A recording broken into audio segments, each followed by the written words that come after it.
in the Navy, and this was my Navy uniform. These are my dress blues. As you can see, it's shrunk a good bit over the years. But we never wore these in Vietnam. Actually, I didn't even take this to Vietnam.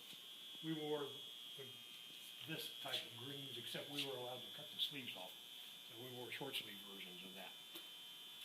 So that's where the muscle shirts came in, huh? Well, they were just short sleeve. they weren't muscle shirts. This being a traditional old Navy uniform, didn't have zippers.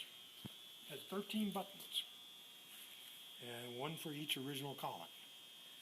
So we had other, even our dress whites were made like that. And then they assumed you were going to either gain weight or lose weight, so they put a gusset in the back to expand it or shrink the waist.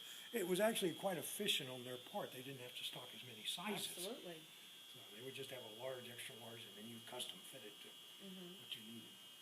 This is not my hat, but I had several like that. Mine were a little yellowed.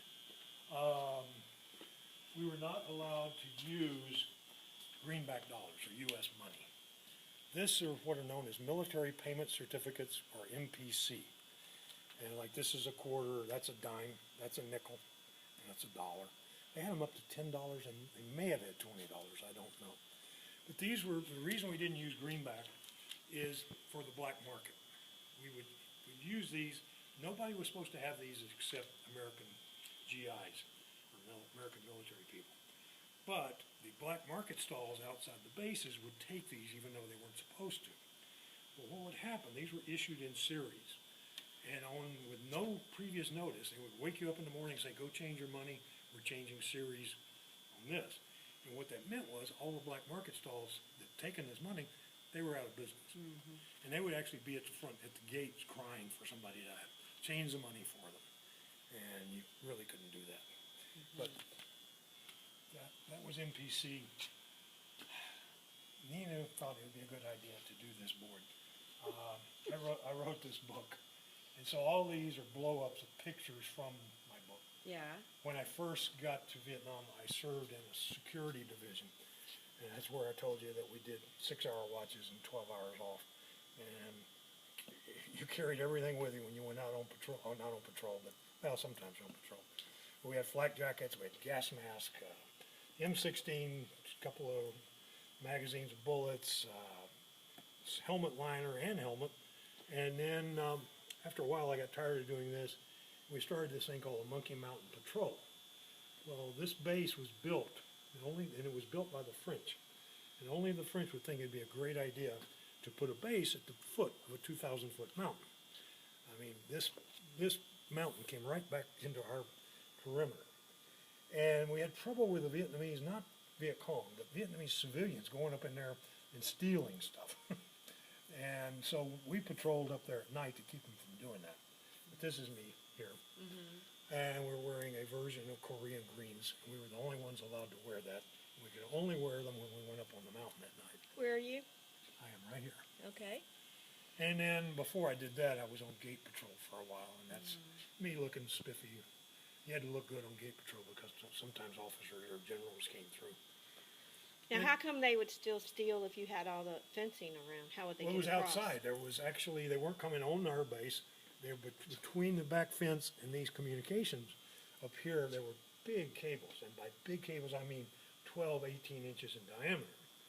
And what they were coming in to do is they were taking the insulation off the cables. They just cut it and peel it off. And they used it for the roofs of their shacks because it was waterproof.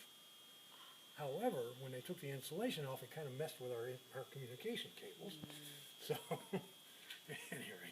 And what would you eat for dinner? Oh, our food was actually quite good. We had That's what my dad said too. the Navy chow halls were well known for serving decent food. It was bland for the most part, and they tended to overcook everything, but it was pretty good. Although I did manage to lose about 40 pounds while I was there. See, my father gained weight, or he said, and I've seen pictures of him, and in his album, he said he had steaks and beer like every night. Well, you could. I mean, he was an officer. Okay. We got steaks once a week, Okay. but they were terrible because they were overcooked. They burned them, basically, is what they did. On base, we had a lot of civilian employees, particularly women, that worked cleaning around the base or these were right outside my barracks, and they had black teeth. And that's from chewing betel nut leaves. Betel nut is a plant that grows over there, and it had a mild narcotic in it. It wasn't anything terrible. But they would chew it, and I think they did it because they all had bad teeth, and it would numb their gums.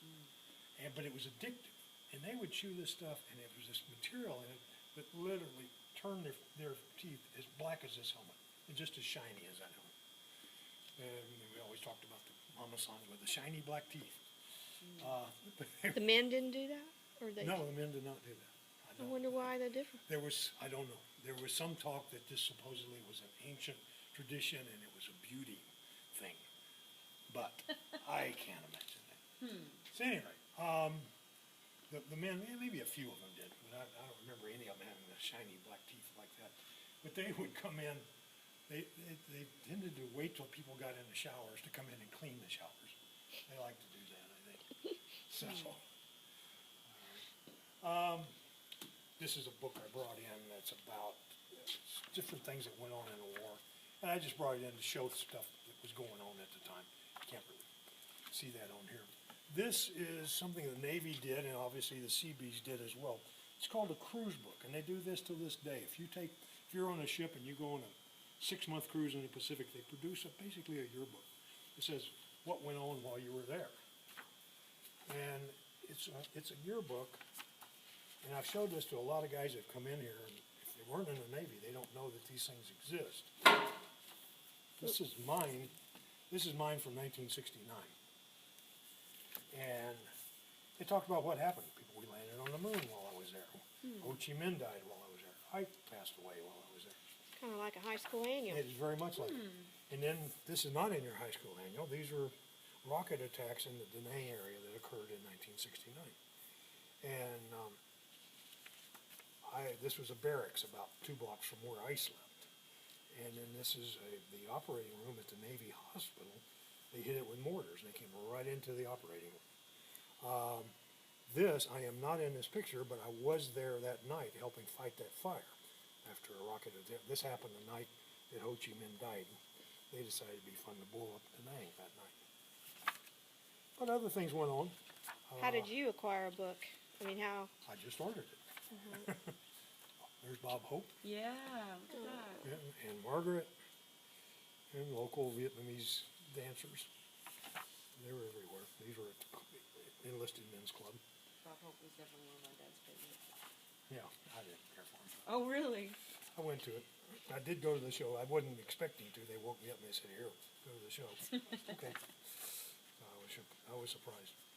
But a lot of people don't realize that the Navy had 10,000 people stationed on the land in Da Nang.